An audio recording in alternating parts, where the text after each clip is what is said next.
So let's turn now to a seasoned venture capitalist who is the master of the pivot, a big champion of constructive failure. Randy Komisar is a partner at Kleiner Perkins Caufield Byers and co-author of Getting to Plan B, Breaking Through to a Better Business Model. And also you work very closely there at KP with Ray Lane. So I'm curious for your take on HP. Do you look at what's happened over the last couple of months and the way this announcement about the PC business was handled? Is this a failure in your mind? It's important to understand the place that HP has in Silicon Valley. I mean, HP was one of the original companies founded in the Silicon Valley garage shop model.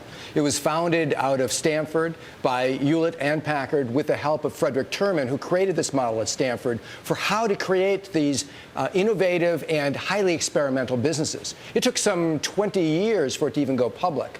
The company's always been highly innovative, and I do believe that while it may be sort of zigzagging over the last decade, it still has innovative roots. Now, one of your theories is that Silicon Valley is so successful because it places a high value on failure, that failure is allowed and failure is forgiven. Is HP, though, too big to fail?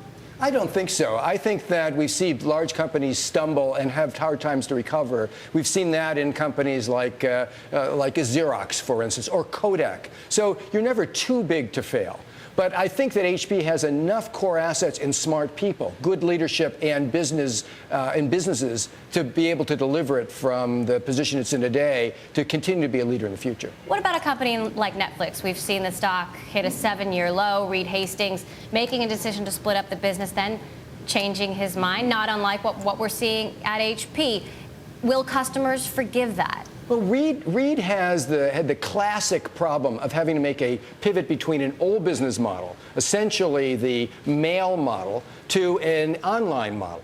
And that isn't an easy thing to do. There were a lot of people who had doubts he'd ever get around the corner. It appears that he is, but not easily. And I think that what they've done lately in terms of changing strategy radically, first around the business, later around the customer, is something I bet you Reed wishes he didn't do.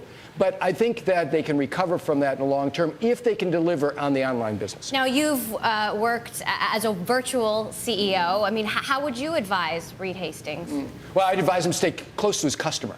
I think that that's where he lost direction.